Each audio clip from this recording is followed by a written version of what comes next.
अस्सलामु अलैकुम वरहमतुल्लाहि वबरकातुहू। डियर स्टूडेंट्स, उम्मीद है आप लोग खैरियत से होंगे। डेली कन्वर्सेशन सीरीज़ में हम इडियम्स को डिस्कस कर रहे हैं। पिछली वीडियो में हमने 10 इडियम्स को डिस्कस किया। आपको रिमाइंड कराने के लिए दोबारा से बता रहा हूँ, जिस तरह उर्दू में मुहावरे होते हैं इसी तरह इंग्लिश में इडियम्स होते हैं। और डेली लाइफ में कन्वर्सेशंस में आप सुनते हैं इडियम्स का यूज़, लेकिन अगर किसी इडियम का मीनिंग आपको नहीं पता होता तो उस बात को समझना मुश्किल या आप कह लें कि नामुमकिन हो जाता है। इसीलिए अगर आप अपनी कन्वर्सेशन को ब्यूटीफाई करना चाहते हैं, खूबसूरत बनाना चाहते हैं, या आप ये चाहते हैं कि कोई भी बात आपकी समझ से बालातर ना हो, बियॉन्ड अंडरस्टैंडिंग ना हो, तो आप इन इडियम्स को समझें, इनको याद करें। और याद करने से बेहतर तरीका क्या है कि इनको समझकर इनको 3-4 डिफरेंट सेंटेंसेस में यूज़ करने की कोशिश करें। पिछली वीडियो में हम 10 इडियम्स डिस्कस कर चुके हैं और आज की वीडियो में हम 10 मज़ीद इडियम्स डिस्कस करेंगे।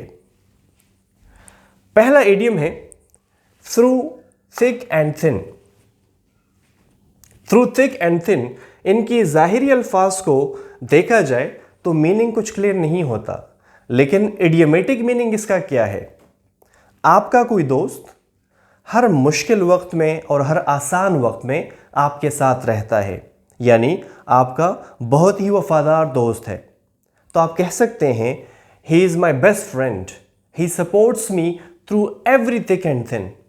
वो मेरा बहुत ही वफादार दोस्त है, बहुत ही बेहतरीन दोस्त है, क्योंकि वो हर मुश्किल वक्त में और हर आसान वक्त में मेरे साथ खड़ा रहता है, भागता नहीं है। थोड़ा सा समझे इस बात को। मिसाल के तौर पर आप किसी जंगल में किसी सफ़र पर हैं और आपका दोस्त थिक और थिन दोनों में आपके साथ है। इट मीन्स के जब जंगल बहुत गहरा हो, वहाँ पर मसाइल आने का ख़दशा ज़्यादा हो, तब भी वो आपके साथ है। जब जंगल बहुत ज़्यादा घना नहीं है, दरख्त थोड़े कम हैं, हल्के हैं, और वहाँ पे ख़तरा कम हो, तब भी वो आपके साथ ही है। तो वो दोस्त आपका वफ़ादार दोस्त हुआ।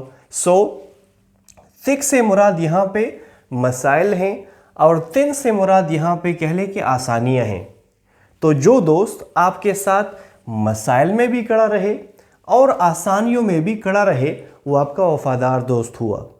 सो आप कह सकते हैं he is my loyal friend because he supports me through thick and thin, या he remains with me through thick and thin, या he stands by me through thick and thin. कभी भी कोई मुश्किल वक्त हो या कोई आसान वक्त हो, वो मेरे साथ ही रहता है। To know the ins and outs of something, किसी चीज़ को तफसील से जानना।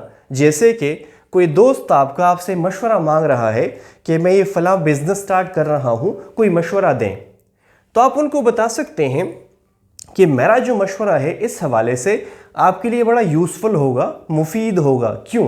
Because I know the ins and outs of this business, क्योंकि मैं इस कारोबार को अंदर बाहर से यानी तफसीली तौर पर जानता हूँ। So, if you know the ins and outs of something, it means that you know that thing or that matter in detail. आपको उस चीज़ के बारे में हर चीज़ का इल्म है। So, you can take my advice because I know the ins and outs of this thing and my advice could be very beneficial for you. Call a spade a spade. यहाँ पे आसान अल्फाज में समझने के लिए, अगर ये मार्कर है और आप इसको मार्कर ही कह रहे हैं, इट मीन्स कि आप सच्चे हैं। स्पेड बेलचा कह लें, बेलचा खुदाई के लिए जो यूज़ होता है। इंग्लिश में अगर कोई बंदा ये इडियम इस्तेमाल करे, इसका मतलब क्या होगा? He is brave enough to call a spade. वो इतना बहादुर है कि सच को या हक को हक कह सके। सो आप इस मार्कर को मार्कर कह रहे हैं तो आप हक पे हैं। इस मार्कर को आप छुरी कहेंगे तो आप झूठ बोल रहे हैं, राइट?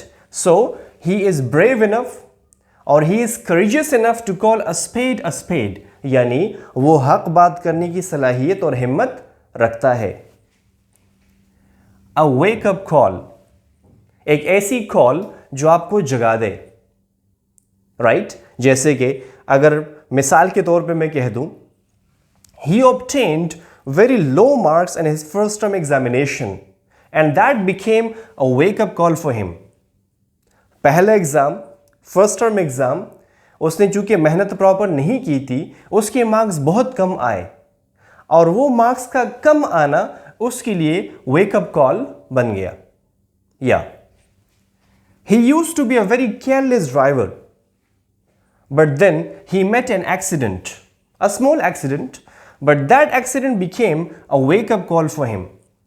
यानी कोई खतरा आने वाला है, आप उससे अनअवेयर है, बेखबर है, लेकिन उस खतरे से पहले कोई ऐसी चीज हो जाए जो आपको जगा दे.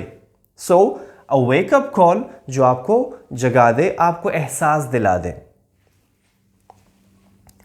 At the crack of dawn, at the crack of dawn, dawn and dusk. dawn का मतलब सुबह का वो वक्त जहां जब सूरज निकलने वाला हो, यानी बिल्कुल सुबह सुबह का time. So I start my work at the crack of dawn. मैं सुबह सवेरे अर्ली इन द मॉर्निंग अपना काम स्टार्ट करता हूं, मैं वक्त ज़ाया नहीं करता. A bone of contention.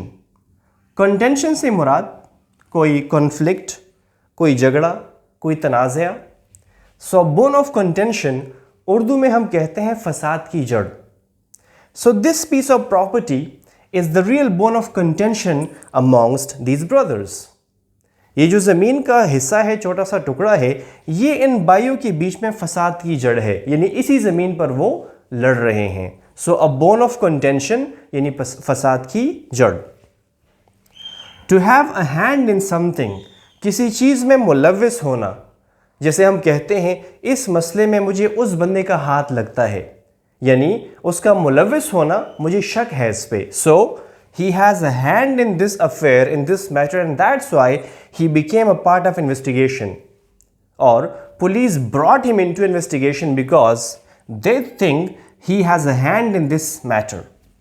So to have a hand in something, किसी चीज में मुलव्विस होना या मुलव्विस होने का खदशा होना. Make castles in the air. Urdu में हम कह लें ख्याली पुलाव पकाना या हवा में कोई महल तामीर करना. अब हवा में महल तामीर नहीं हो सकता, right? So you should not make castles in the air, you must be realistic. आपको हकीकत पसंद होना चाहिए, ख्याली पुलाव नहीं पकाने चाहिए. From hand to mouth. From hand to mouth, आसान अल्फाज में ये कह लें कि आपको इस हाथ में सैलरी मिलती है, लेकिन आपके अखराजात, ज़रूरियात इतनी हैं कि वो आपके हाथ के पैसे वो जेब तक नहीं आते. रास्ते में ही अखराजात पर, ज़रूरियात पर ख़त्म हो जाते हैं. आपके पास सेविंग्स कोई नहीं बचती. आपका hand from hand to pocket नहीं है, फ्रॉम हैंड टू माउथ है, यानी गुजारा चलाना.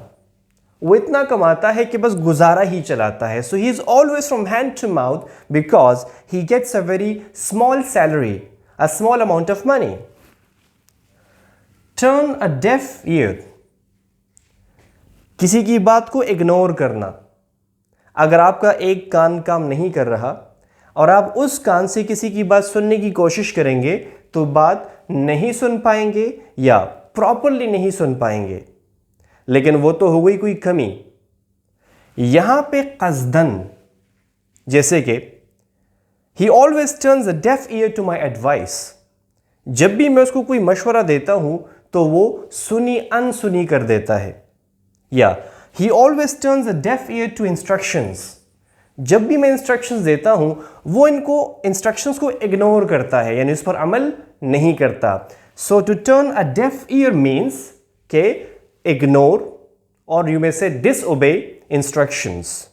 So through thick and thin, किसी के साथ मसाइल में और आसानियों में, यानी हर हाल में कड़े रहना.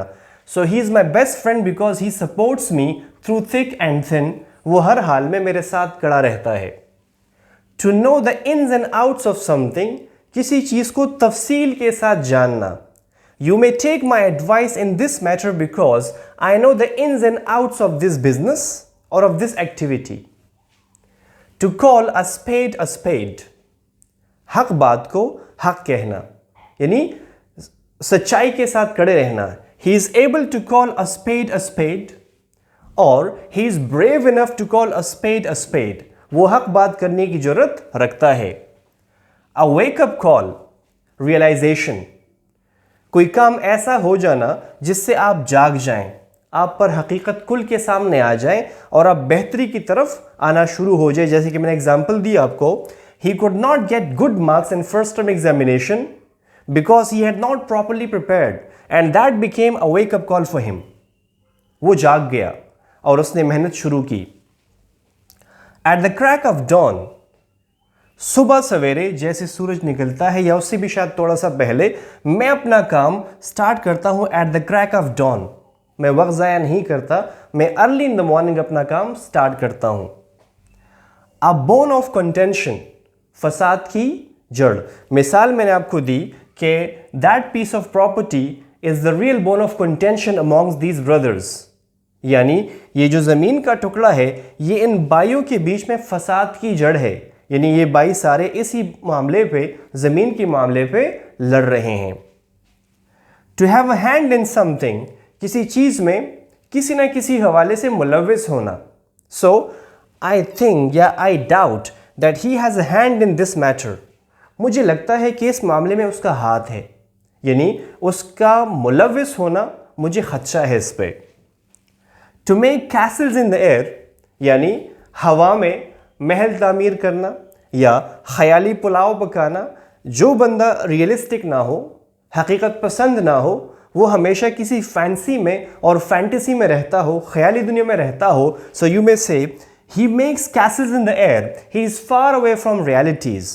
वो हकीकत से काफ़ी दूर है, वो सिर्फ ख्याली पुलाव पकाता है, वो सिर्फ हवा में महल्लात तामीर करता है जिसकी कोई हकीकत नहीं होती. फ्रॉम हैंड टू माउथ, यानी बस गुजारा चलाते रहना. जैसे मैंने एग्जाम्पल दिया, सैलरी आई, अब यहाँ हाथ से सीधा वो किसी दुकानदार के पास किसी ज़रूरत के तहत खर्च होने के लिए चले गए, पॉकेट तक नहीं पहुँचे, यानी सेविंग कोई नहीं है, जो आता है वो खर्च होता है. So he does not have any saving for the futures and he is from hand to mouth. मुश्किल से वो गुजारा चलाता है. टर्न अ डेफ ईयर, किसी की बात को इग्नोर करना, मतलब सुनी को अनसुनी कर देना. सो डियर स्टूडेंट्स, इन इडियम्स को और पिछली 10 इडियम्स को आप रिवाइज करें, इनको सेंटेंसेस में यूज़ करने की कोशिश करें ताकि ये लॉन्ग टर्म के लिए आपके जहन में बैठ जाए. तब तक के लिए इतना ही. मिलते हैं इंशाल्लाह अपनी अगली वीडियो में. तब तक के लिए अल्लाह हाफिज़. देखने का बहुत शुक्रिया.